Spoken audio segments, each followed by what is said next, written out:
cette journée très importante, la journée nationale de la Concorde. Vous savez, c'est quoi son histoire?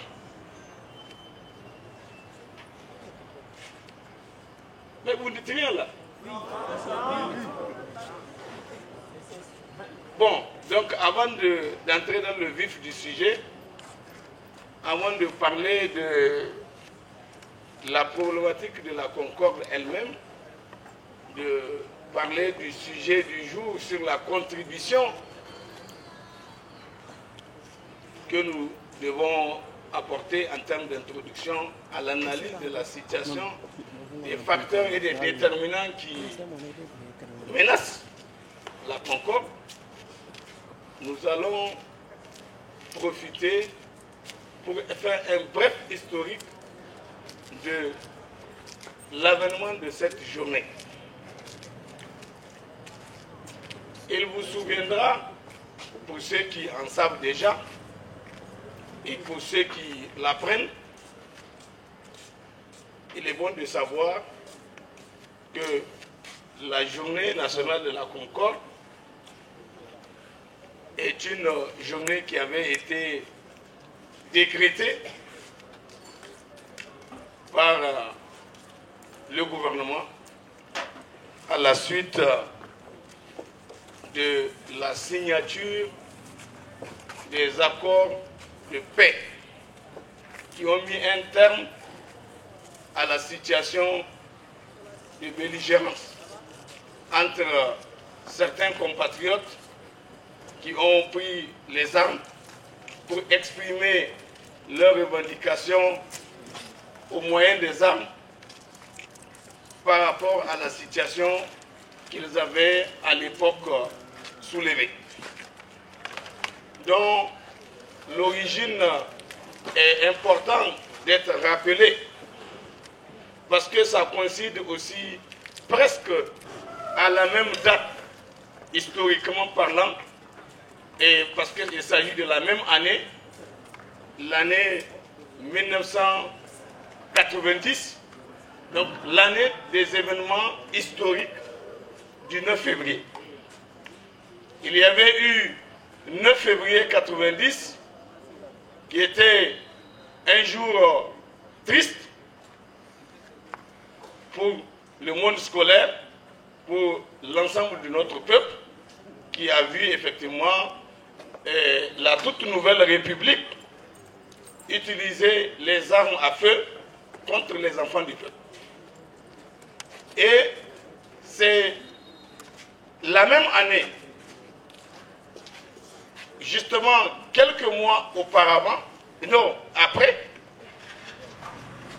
qu'il y a eu un autre événement triste, lui aussi, qui est intervenu le 7 mai à Tintabaraden, dans l'arrondissement de Tintabaraden, où il y a eu effectivement un massacre d'un certain nombre de nos compatriotes qui ont été appréhendés par certaines de nos forces de défense et de sécurité. Et il y a eu, j'allais dire, un carnage, parce que le gouvernement de l'époque les reprochait leur attitude, et cela a conduit à l'interception et la destruction de certains d'entre eux, et d'autres aussi, ils sont même pratiquement appréhendés et ils ont été abattus froidement. Cet acte macabre, ignoble, dans un contexte d'un régime républicain,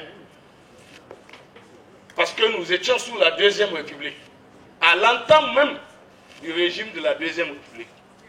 J'avais déjà l'habitude de rappeler que le régime de la Deuxième République avait commencé à partir de l'investiture du président de l'époque, le 18 décembre 1989, le président, le général Ali Chebou, qui avait été élu le 10 décembre et qui a prêté serment le 18 décembre 1989 pour un mandat de 7 ans.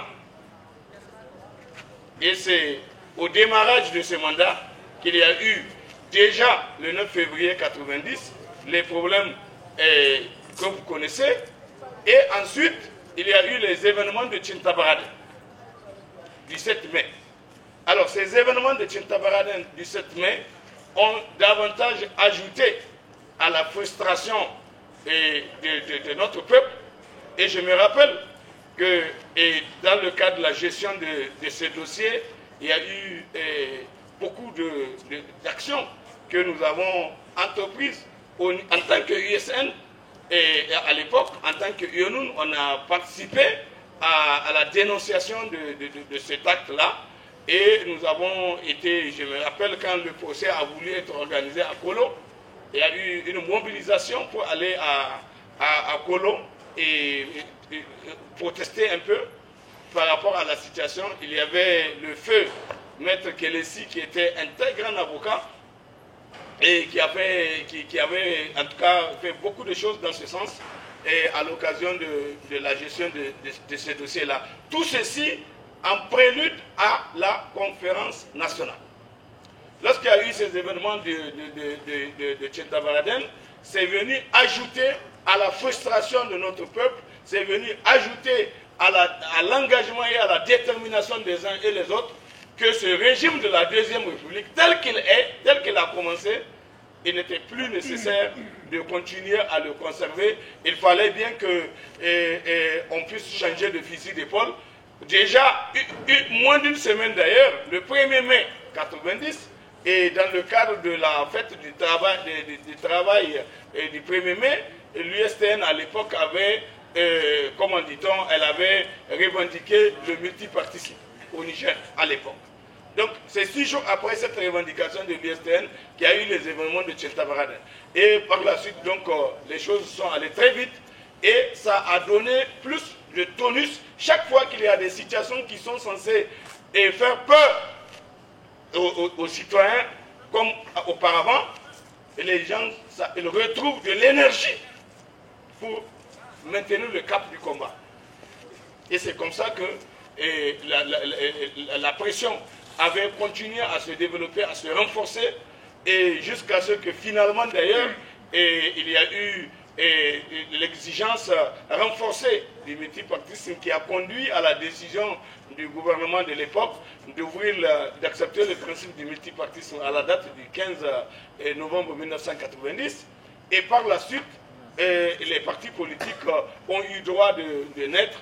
Et finalement, donc, ils ont commencé à se constituer et on a commencé à avoir un embryon des partis politiques en dehors du MNSD, du parti unique de l'époque. Donc, cette situation était un des points qui a été pratiquement mis au devant dans le combat, dans la lutte, et pour l'exigence, non seulement du multipartisme, mais surtout l'exigence de la tenue de la conférence nationale. Et évidemment, lorsqu'on est arrivé à la conférence nationale, au moment où il était question, parce que le dossier de l'affaire de Tintabaraden était inscrit dans les dossiers à traiter au niveau de la commission crime et abus et au niveau de la conférence, alors la manière dont le dossier avait été traité n'a pas satisfait à l'attente d'un certain nombre de nos compatriotes et par rapport aux décisions qui ont fini par être prises par la conférence nationale. Et cela a fait que durant même la conférence, et tout de suite, ce groupe d'acteurs qui n'étaient pas contents, ils ont estimé qu'il fallait qu'ils s'organisent pour chercher à régler la question par les moyens des armes. C'est pour ça qu'il y a eu la première attaque de ce groupe rebelle, l'attaque de Ingal, est intervenue au courant pratiquement du mois d'août et au courant du mois de septembre, pardon, durant la conférence nationale. Et c'est ce petit mouvement-là qui embryonnaire à cette époque-là, durant la conférence, qui a fini par se développer pour que par la suite, durant la gestion de la transition et même plus tard avec l'avènement de l'AFC, il y avait eu tout ce que les uns et les autres ont dû savoir pour ceux qui sont moins jeunes, mais pour les jeunes, évidemment, certains ils sont nés à cette période-là, donc ils n'étaient pas bien là en 95. Celui qui n'est pas né en 95, évidemment, il ne sait pas ce qui s'est passé. C'est pour ça que je fais ce rappel, juste pour le besoin d'aider ceux qui ne savent pas à comprendre comment on est arrivé là. Donc, il y a eu un certain nombre de nos compatriotes qui ont estimé que c'était une attitude injuste et qu'il fallait qu'ils prennent des armes. Et effectivement, ils ont pris des armes et se sont regroupés dans le cadre de plusieurs fronts et ils ont créé dans un premier temps une coordination qu'ils ont appelée la CRA, la coordination de la résistance armée, qui était coordonnée par le feu Mano Daek. Mano Daek, c'était un grand opérateur économique qui intervenait dans le secteur d'agence de voyage et autres, et qui est une personnalité de notre pays parmi les opérateurs économiques. Alors, donc, à la suite du décès justement de Mano Dayak, il y a eu une réorganisation de cette coordination de la résistance armée en ORA. ORA, c'est Organisation de la résistance armée. Organisation de la résistance armée, et qui était coordonnée par notre compatriote M. Rissa Agboula. Alors, c'est dans ces conditions-là que le gouvernement de transition avait été engagé par la conférence, avait été engagé pour pouvoir trouver des voies et moyens pour gérer cette situation-là. Et l'occasion de la gestion de cette situation a conduit à beaucoup d'un balai de négociations et au niveau de comment on appelle ça, au niveau de notre pays. Il y a eu plusieurs pays qui sont intervenus et pour jouer la médiation entre notre pays. Il y a la République d'Algérie, il y a la France, il y a le Burkina Faso et bien d'autres acteurs qui ont joué un certain rôle. Et finalement, ces discussions-là, après plusieurs dégâts, plusieurs situations que nous avons vécues tristes dans notre pays, avec tout ce qui s'est passé comme conséquence de la prise d'armes par ces compatriotes-là. Donc évidemment, il y a eu beaucoup de dégâts matériels, beaucoup de dégâts humains. Et finalement, la solution quand même a fini par être trouvée et il y a eu un premier paraphe d'accord à partir du 9 octobre 1994 comment on appelle ça, à Ouagadougou. Et c'est cet accord paraphé là qui a connu la suite et finalement toutes les conditions ont fini par être réunies. Et le 24 avril 1995, les deux parties sont venues ici, même au Niger, pour pratiquement, comment dit-on, pour signer de façon formelle, comment on appelle ça, cet accord historique qui est considéré comme étant l'accord du 24 avril 1995, qui a mis fin à la première rébellion que nous avons connue dans notre pays et avec tout ce qu'il y a eu durant toutes ces années de 1991 à pratiquement 1995. Donc, le fait qu'il y ait eu la signature de cet accord à cette date du 24 avril a amené le gouvernement à accepter de décréter que la journée-là, en souvenir de cet accord, en reconnaissance à l'importance de cet accord, et le gouvernement a décidé de décréter la journée nationale de la Concorde. Et voilà l'origine donc de cette journée nationale de la Concorde. Et notre préoccupation, notre ambition, en ce qui nous concerne, c'est de dire qu'on ait eu à subir une situation telle que la rébellion qu'on a vécue dans notre pays, qu'on soit venu à gérer et ce débat, cette question de la rébellion, jusqu'à déboucher sur un accord de paix, c'est une chose et c'est une bonne chose parce que ça a permis de mettre un terme et dans un premier temps comment on appelle ça, à cette résistance armée, même si par la suite il y a eu d'autres velléités et contestatrices qui ont fini par reprendre les armes et qui ont obligé l'État à continuer et toujours les négociations et qui a eu l'accord d'Alger de 1987 aussi, 97 pardon, et par la suite il y a eu un autre front qui s'est créé dans l'Est, notamment le FDR. Le FDR aussi, donc lui aussi c'est une rébellion dans la région est de notre pays, sous la conduite de M. Issa Lamine, qui est actuellement le gouverneur de la région de Tifa. Alors, on a fini par aussi, comment on appelle ça, trouver un terrain d'entente, parce que bon, la volonté d'aller dans ce sens y était. Donc en 1998, pratiquement, on a signé les derniers accords. Et depuis lors, il fallait œuvrer à la mise en œuvre des conclusions de l'accord du 24 avril, accord de 2 août 1997, puis ensuite l'accord de 1998. Donc, mais pour ce qui concerne la question de la journée nationale de la Concorde et la date repère qui a un lien avec la journée nationale de la Concorde, c'est surtout la date du 24 avril 1995. Donc voilà l'histoire et voilà pourquoi est-ce qu'au niveau de notre pays, on a décidé d'instituer cette journée nationale de la Concorde. Maintenant, nous avons dit, et lorsqu'on parle de la problématique de la journée nationale de la Concorde, mais alors là, la question de la Concorde, ça va au-delà de l'accord de paix. Ça va au-delà des seuls accords de paix entre le gouvernement et les résistants, les citoyens qui ont pris les armes. La question de la concorde, c'est une question de la concorde nationale.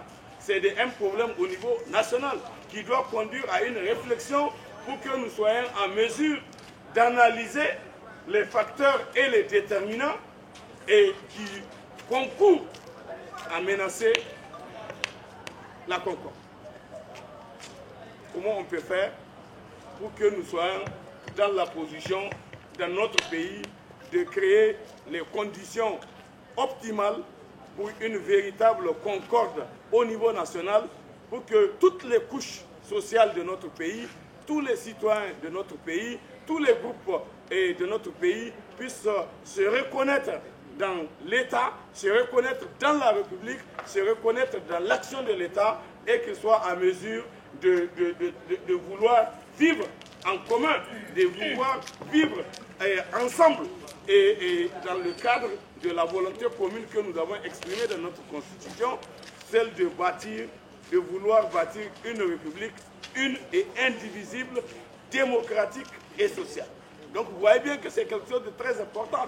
Et lorsqu'on formule une telle ambition, alors il y a lieu que l'on soit dans la position de s'interroger sur les facteurs qui sont de nature à menacer cette concorde. Qui pose la problématique de la concorde, ça renvoie à la question de la paix, la question de l'unité nationale, la question de la fraternité et entre les citoyens, la question de la cohésion nationale, la cohésion sociale, la question de la compréhension entre les uns et les autres, pour que tous ensemble, nous ayons une certaine vocation à travailler pour le bien commun, à travailler pour défendre notre pays, à travailler pour construire notre pays, parce que nous l'avons dit dans notre Constitution, dans le préambule de notre Constitution, nous avons dit, notre ambition c'est de bâtir une République qui soit un État de droit, et un État de droit qui puisse garantir, d'une part, l'exercice des droits collectifs et individuels, la liberté, la justice, l'égalité, la dignité, la sûreté et le bien-être comme valeur fondamentale de notre société. Et d'autre part, l'alternance démocratique et la bonne gouvernance. C'est bien de marquer un point d'arrêt à ce niveau. La question de l'alternance démocratique et la bonne gouvernance, vous voyez bien que c'est la deuxième corne des ambitions de notre peuple assignée à l'état de droit que nous voulons ou que nous ambitionnons de bâtir en République du Niger. L'alternance démocratique, ça veut dire le choix libre et conscient par la volonté librement consentie de notre peuple dans le choix de ceux qui sont appelés ou qui doivent être appelés à diriger le peuple, à gérer les affaires publiques de notre pays. Ça, c'est très important, ça. Et la bonne gouvernance. La bonne gouvernance renvoie à la qualité de la gouvernance. La manière dont la gouvernance est faite. Comment elle se caractérise. Comment elle s'observe. Est-ce que les fondamentaux de la bonne gouvernance sont connus et respectés par tous? On peut le noter, on peut relever tout ce qui constitue justement ces facteurs-là, qui sont des facteurs et qui sont malheureusement dangereux pour la concorde, qui constituent des vraies menaces pour la concorde, lorsque ce que je viens de dire n'est pas observé et n'est pas respecté dans une république, naturellement on réunit les conditions de la menace à la concorde, de la menace à la paix, de la menace à l'unité nationale, de la menace à la fraternité solidaire. Vous le savez, notre devise au Niger, c'est la fraternité républicaine s'entend. Ensuite, c'est le travail. Ça veut dire que nous devons travailler, libérer nos énergies pour travailler un travail libérateur, un travail producteur, un travail qui permet de générer le progrès, un progrès continu de la nation qui est le fruit du labeur du peuple nigérien et que ce progrès continu puisse effectivement être reparti selon le principe républicain de justice sociale et l'autre principe républicain de solidarité nationale. Donc, nous nous sommes donné dans notre pays des voies d'action, des outils légaux, un cadre juridique, une matrice de gouvernance qui soit celle qui permet, si réellement les uns comme les autres, chacun en ce qui lui concerne, fait ce qu'il doit faire, respecte ce qu'il doit respecter, s'empêche ce qu'il doit s'empêcher, s'interdit ce qu'il doit s'interdire et œuvre dans le sens recommandé par les dispositions de la Constitution, nous ne pouvons pas nous retrouver dans un pays qui puisse connaître une haine gratuite, de la mésentente, un problème de cohésion sociale, un problème d'injustice flagrante, un problème d'impunité, un problème d'abus de pouvoir, un problème de violation récurrente des lois et règlements de la République. Malheureusement, souvent, on attend que ça vienne des citoyens ordinaires.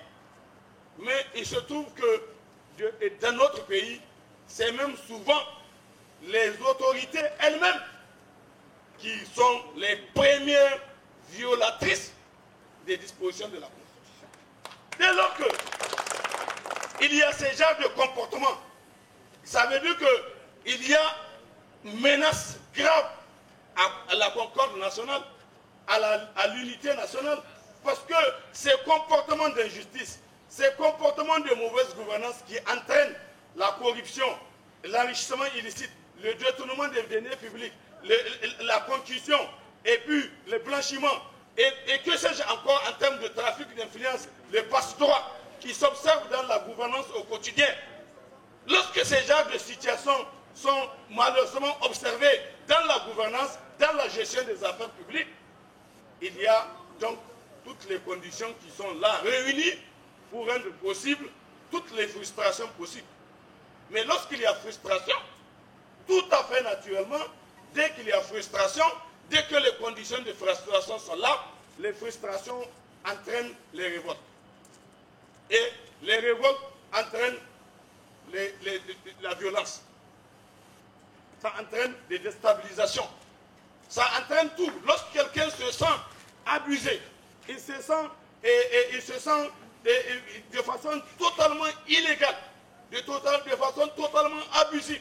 On piétine ses droits et on lui montre qu'il y a rupture d'égalité, que lui, il est un citoyen de seconde zone, mais naturellement, ça peut conduire à toute forme de réflexion, toute forme de comportement qui sont des comportements dangereux et qui menacent naturellement la concorde, l'unité nationale, la cohésion sociale, la fraternité solidaire et naturellement, ça devient source de toutes les tensions. Or, en développant cette ambition, en instituant une telle journée, la journée nationale de la concorde, c'est une meilleure trouvaille. Nous avons toujours, en ce qui nous concerne, apprécié cette décision de l'État d'instituer la journée nationale de la concorde pour que l'occasion de la journée nous permette de faire le point de la concorde.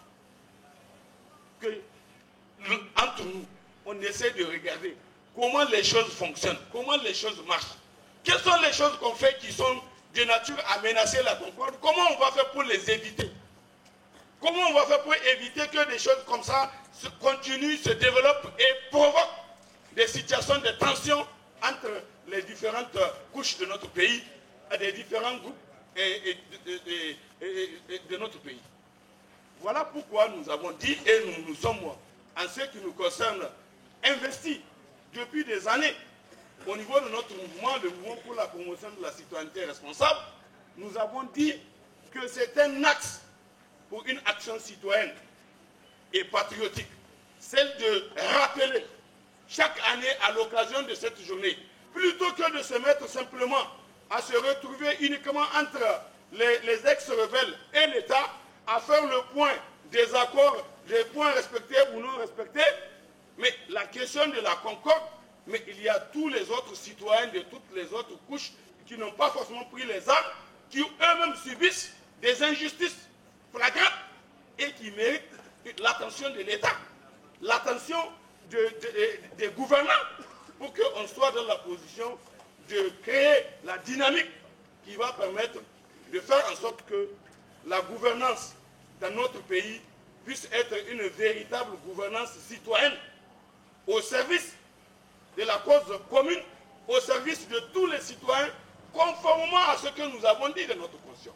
Nous avons dit que l'état de droit que nous voulons bâtir est l'état de droit, la République est un état de droit, et que l'état de droit assure à tous l'égalité devant la loi. Et aujourd'hui, on se rend compte que dans ce pays, et depuis des années, le bilan, quand on le fait, la situation de la gestion de l'État, l'État est pris en otage par un groupe de gens. C'est eux seuls qui profitent de l'État au détriment de la majorité. Et cela peut se vérifier rien qu'à examiner la loi de finances de l'État. Oui, oui. La loi de finances de l'État, c'est l'instrument de l'action de l'État. C'est l'instrument de la mise en œuvre des politiques publiques.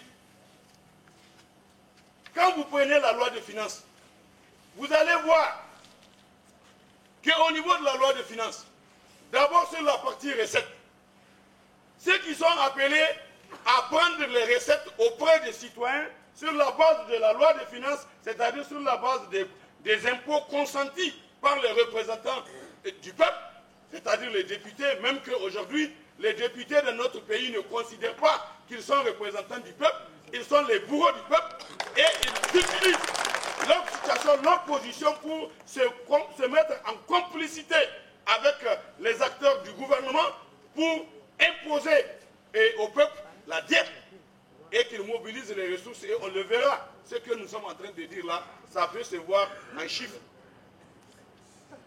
nous on n'invente rien. C'est des données que chacun peut apprécier. Alors, quand vous prenez la loi de finances, on dit voilà les sources de recettes, voilà les types d'impôts, voilà les types de recettes que l'État doit recevoir des citoyens. Les types d'impôts, les types de taxes qui sont prévus dans la loi. Mais tous les gens qu'on a chargés d'aller prendre ces taxes, mais comme l'a dit le ministre Massaoudou, mais justement ils font ce qu'on appelle en Hausa Kaché Mouraba. Et à peine ils amènent à l'État 30%, au maximum 40% de ce qu'ils prennent avec les citoyens. C'est ça la réalité. Oui, oui. C'est ça la réalité. Les services chargés de faire la collecte, de faire le recouvrement des droits et taxes de l'État, mais le plus souvent ils le font pour eux. À leur seul profit. Au détriment de l'État. C'est ça la question. Et ça, vous les voyez partout, que ce soit au niveau de la douane, au niveau des impôts, au niveau des autres régies financières. C'est ça. Au point où on a vu qu'aujourd'hui, il y en a des gens, ce qui hier était de contre-valeur, aujourd'hui est devenu la principale valeur. C'est ça la réalité. Et ça, je suis de passage. Ensuite, quand vous observez cette question de recettes, maintenant vous revenez voir les dépenses. Les dépenses de l'État s'apprécient à travers toujours la loi de finances. Il y a 5 titres. 5. Le premier titre, vous savez, c'est lequel? C'est le service de la dette. C'est le paiement des dettes contractées auparavant. Vous vous rendez compte? Mais quand vous allez voir le service de la dette là, mais chaque année, actuellement, l'année 2021, c'est près de 400 milliards qu'il faut rembourser en termes de service de la dette. Mais allez-y, regardez le portefeuille de la dette. Cette dette-là qu'on rembourse, elle a servi à quoi? C'est bon de faire cet exercice. C'est bon de comprendre, elle a servi à quoi? Vous allez regarder quand vous allez voir certaines de ces taxes, de ces dettes qu'on rembourse, mais vous ne retrouvez même pas les traces des moments où on les a contractées et l'utilisation qui en a été faite, les traces qui ont servi à quelque part, à quelque chose pour le peuple nigérien. Parce que ce sont ces mêmes dettes. Quand on les contracte, on va aller financer les projets et programmes avec. Et que ces projets-là, de développement soi-disant, quand vous allez voir comment ces projets de développement sont gérés, un projet de 10 milliards qui est censé intervenir dans le monde rural pour aider les paysans. Mais la vérité, c'est que les paysans n'auront même pas, in fine, 1,5 milliard. Tout le reste, les 8,5 milliards, sont entre les études, les audits, les conseils, les voitures pour l'équipe cadre du projet. Et c'est comme ça que cet argent est malheureusement géré. Et quand vous allez prendre, à un moment donné, on l'a fait ce travail, vous allez regarder les équipes cadres de projet. Ce qu'on désigne pour gérer les projets en tant que coordinateur du projet, un fonctionnaire de l'État, qui en tant qu'agent de l'État, il a un salaire autour de 300, 400, 500 000 au maximum. Mais une fois qu'il devient responsable du projet, mais il se taille la part du lion, il se fait payer des indemnités, une rémunération de plus de 2 à 3 à 4 millions par mois. Pour quelqu'un qui n'avait que 300 millions en tant qu'agent, en tant que fonctionnaire, maintenant qu'on l'a désigné pour être membre de l'équipe cadre du projet, on considère que les projets, c'est comme si c'est l'argent des Blancs. C'est l'argent cadeau. Alors que ce n'est pas argent cadeau, on les rembourse. Mais ça se rembourse de génération en génération. Il y a des dettes aujourd'hui des années 1990 qu'on rembourse à partir des années 2020. Il y a des dettes qu'on a contractées en 2010, c'est à partir de 30 qu'on va commencer à les rembourser. Donc ça veut dire que c'est comme aujourd'hui, vous avez vu les gens, ils ont emprunté de l'argent, ils ont eu beaucoup d'argent, ils ont hypothéqué beaucoup de biens de l'État, ils ont pris beaucoup d'engagements, ils ont fait ce qu'ils ont appelé PPP, partenariat public-privé, partenariat public chez Gantaka, ils ont fait ça. Et cet argent-là, ils ont pris l'argent, ils ont hypothéqué des choses, et il faut 30 ans devant, ou 40 ans, ou 20 ans, pour qu'on commence à rembourser. Ça veut dire qu'eux, ils ont déjà fait leur fête, mais qui va payer? C'est les gouvernants qui vont venir après. C'est ça la réalité. C'est ça la réalité. Donc, je vous ai parlé que d'un point, le point de service de la dette. Ça veut dire que normalement, on doit retrouver dans l'analyse de la créance, disons de la dette à rembourser, on doit faire un point pour savoir en quoi cette dette a impacté la vie des citoyens. En quoi cette dette a servi réellement et véritablement la nation et le peuple nigérien. Mais on se retrouve en train de les payer. Ça c'est important. Certains d'entre vous, jeunes étudiants qui sont en master et économie, ils peuvent prendre le nombre de sujets comme ça. Ils peuvent prendre ce genre de sujets pour essayer de voir. Mais au fond, tous ces genres par exemple, ces genres de dépenses qu'on fait, la manière dont elles sont faites, quelles sont les conclusions véritables, et ça permet de tirer des bonnes leçons. Bon, évidemment, j'ai vu beaucoup d'étudiants maintenant, ils ne sont pas paresseux, ils veulent aller recopier, ils ne veulent pas prendre des sujets innovants, des sujets novateurs, qui doivent permettre de découvrir des choses et qui peuvent orienter la gouvernance, qui peuvent orienter la gestion future du pays. C'est important, ces genres de sujets-là, vous pouvez les prendre. Deuxième dépense. Vous savez c'est quoi? C'est le salaire du personnel. Oui. C'est-à-dire que s'il y a l'argent au niveau de l'État, on paye la dette. Deuxième dépense, on paye le salaire. C'est ça. Et le salaire pour qui? Pour des agents de l'État que vous partez, vous, en tant que citoyen, quand vous avez besoin de leurs prestations, de leurs services, c'est eux qui doivent animer ces services, qui doivent vous délivrer ces services-là. Quand vous partez chez eux, ils vous naquent, ils ne vous écoutent pas, ils vous obligent à payer pour que vous puissiez bénéficier des services gratuits que l'État était censé vous assurer. Vous savez de quoi je parle? Chacun d'entre vous a essayé d'aller dans une administration pour chercher un papier quelconque. C'est vrai, non? Pourtant, ils sont payés pour ce travail. Aujourd'hui, il y a des gens qui sont payés à ne rien faire. Oui, oui. Ils sont payés à ne rien faire. Et chaque mois, on les paye un salaire. Alors, quelle est la justification dans une république normale où le principe de l'égalité entre les citoyens est respecté? On va se mettre à prendre l'argent public pour payer des gens qui ne font rien.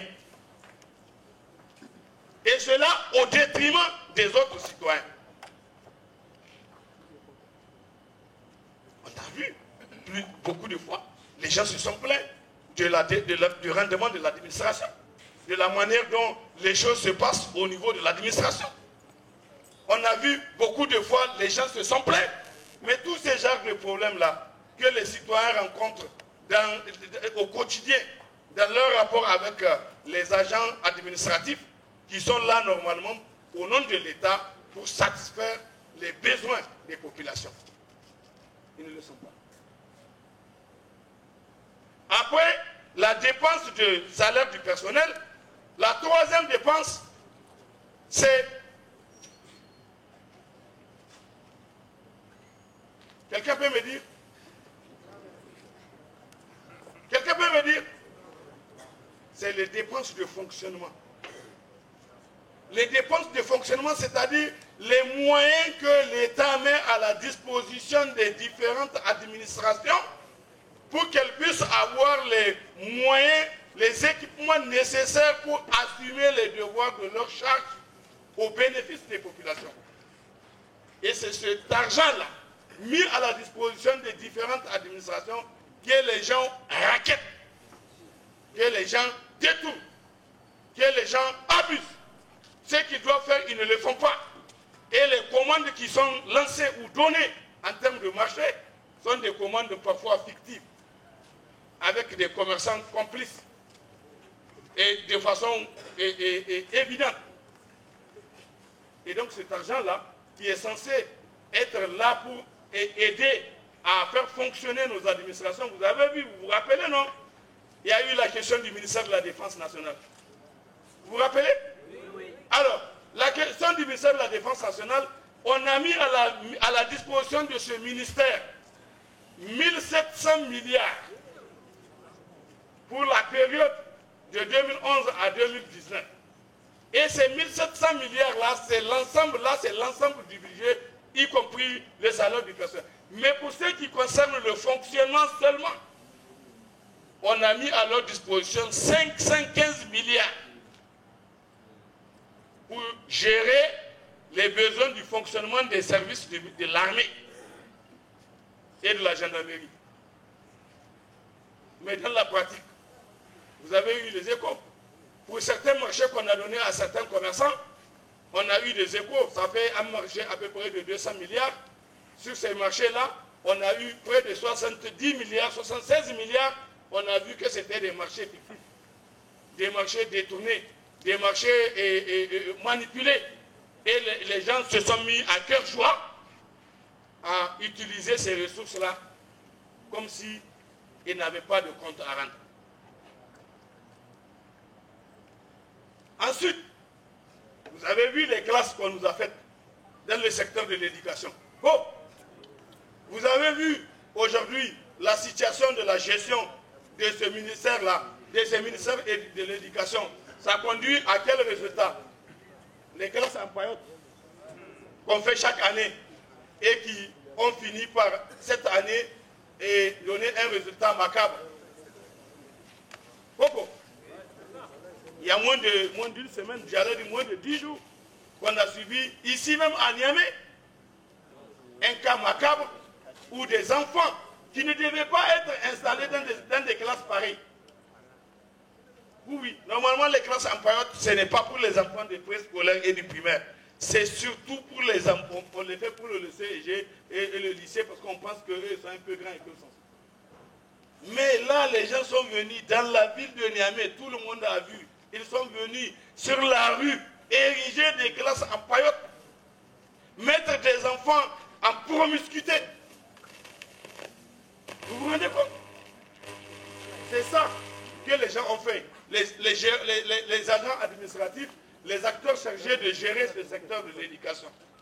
Ceux qui ont eu le mandat ou la confiance qui leur a été placée en eux pour assumer la parcelle de responsabilité qui leur incombe. Voilà comment ils ont géré et voilà les types de résultats négatifs auxquels ça conduit. C'est ça. Donc, troisième dépense, c'est ça les dépenses de fonctionnement. Quatrième dépense, c'est les dépenses, et on dit transfert. Subvention et autres transferts. Subvention, c'est quoi? C'est tous les services administratifs, tous les établissements publics à caractère public, administratif et autres, qui sont des démembrements de l'État. L'État subventionne ces institutions, ces administrations, ces établissements pour les doter en quelques ressources pour les permettre dans l'accomplissement des devoirs de leur charge, qu'ils soient à mesure, ces services, de délivrer des biens et services aux populations à moindre frais. C'est pour ça qu'on les subventionne. Et cette subvention, c'est dans cette rubrique qu'on la lève. En plus de la subvention, on fait le transfert. Le transfert, lui aussi, c'est quoi?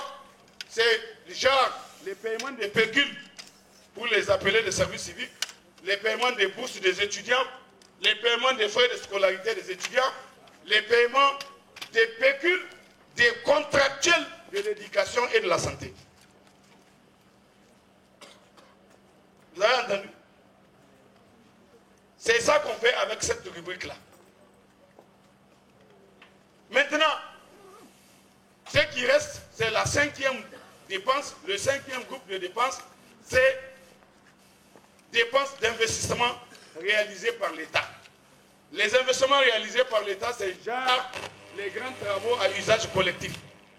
On décide, en termes d'investissements réalisés par l'État, on peut décider de doter l'université des amphithéâtres.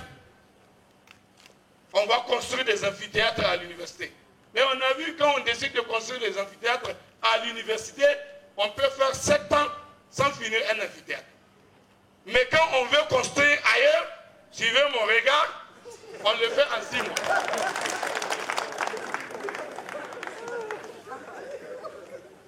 Voilà un cas de justice flagrant, un cas d'inéquité flagrant. Quand il s'agit de faire des investissements réalisés par l'État au compte, à usage collectif, au compte des enfants du peuple, au compte des citoyens, dans l'intérêt des citoyens, là on marque le pas. Mais lorsqu'il s'agit de faire d'autres types d'investissements, là on se presse. Ça là, ce sont des situations qui sont elles-mêmes de nature à être source de frustration. Elles peuvent générer des frustrations multiples. Elles peuvent conduire à des révoltes. Elles peuvent conduire à toute forme de contestation et citoyenne qu'on peut être amené à observer parce qu'il y a des cas flagrants qui méritent que les gens se révoltent, que les gens les dénoncent et que les gens les combattent. C'est des comportements qui ne sont pas prévus et qui ne doivent pas être observés parce que nous avons dit que l'état de droit que nous voulons bâtir, c'est un état de droit qui doit garantir la bonne gouvernance. Si l'état de droit que nous voulons bâtir en République du Niger, il doit garantir la bonne gouvernance, l'équité, la justice, l'égalité, la dignité, la sûreté et le bien-être comme valeur fondamentale de notre société, alors on ne saurait, dans la gestion de l'État, dans l'action de l'État, les gouvernants élus et fonctionnaires se mettent à organiser un complot sur le dos du peuple et de la nation tout entière. Ce que je viens de vous dire, vous prenez aujourd'hui, on suppose que les agents de l'État, tout le monde, du président de la République au dernier planton de la dernière école, est-ce qu'ils sont 200 000? 200 000 agents. Supposons qu'ils sont 200 000 agents. Vous savez ce que c'est beaucoup? Mais supposons qu'ils sont 200 000 agents qui agissent au nom de l'État. Et que les 200 000 agents là, chacun a 20 personnes à charge, qui sont des 20 Nigériens qui mangent à la sueur de ses efforts, lui là. 20 000 multiplié par 200 000, ça combien? 20 pardon multiplié par 200 000. Allez, vous avez perdu les calculs. 4 millions. Bon, 4 millions. Donc ça fait 4 millions de Nigériens, toutes catégories confondues, qui sont les bénéficiaires de l'État. Tous les autres, ils ne sont que des nègres de service. Leur devoir, c'est de payer les impôts, de payer les taxes. Leur devoir, c'est de subir la dictature de ces gens-là, qu'eux, ils supportent. C'est ça la réalité. Donc quand on a une forme de gouvernance dévoyée, une forme de démocratie détournée, renversée, qui n'est plus celle qui est voulue par le peuple, dans sa constitution, il a dit qu'il veut une gouvernance démocratique et sociale. Il veut une république démocratique et sociale qui fasse de la bonne gouvernance. Donc voilà, on a une république où les hommes politiques, c'est des boutiques, c'est des commerçants qui font du commerce de l'immoralité. Le résultat est là. Non?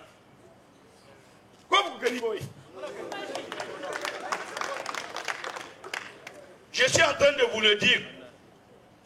Je devais sentir que ça vous fait trembler.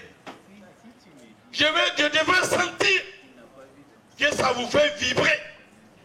Je devais sentir que ça vous dérange. Je vous devais sentir que vous êtes véritablement et résolument pour la concorde nationale, pour la paix, la cohésion, l'unité, la fraternité, la justice. Oui. Parce que tout ce que je suis en train de soulever comme problème, c'est des problèmes qui menacent, qui empêchent. Est-ce normal que ça soit comme ça? Est-ce que normal que ça continue comme ça? Est-ce que normal que ça se passe comme ça? Est-ce que c'est normal que les gens s'accommodent de ça? Donc, il y a une question fondamentale qui est là, qui ne peut pas être prise en charge par une personne. Un problème collectif ne peut avoir que des solutions collectives. Il ne peut pas être géré par une personne. C'est en collectif qu'on peut gérer ça. Et c'est ensemble que les gens doivent se mobiliser pour créer les conditions de restaurer leur dignité bafouée, leurs droits bafoués, leur liberté obstruée. C'est de votre responsabilité, pas de la responsabilité de quelqu'un. Si on fait le bilan, on peut identifier sa part de responsabilité et en ce moment-là, on est prêt à aller vers les autres pour s'excuser et ensemble avec eux, on peut réfléchir sur comment améliorer la situation qui nous a opposés, qui nous a divisés, pour qu'ensemble on lui cherche une meilleure solution au bénéfice de tous. Dieu m'arrête.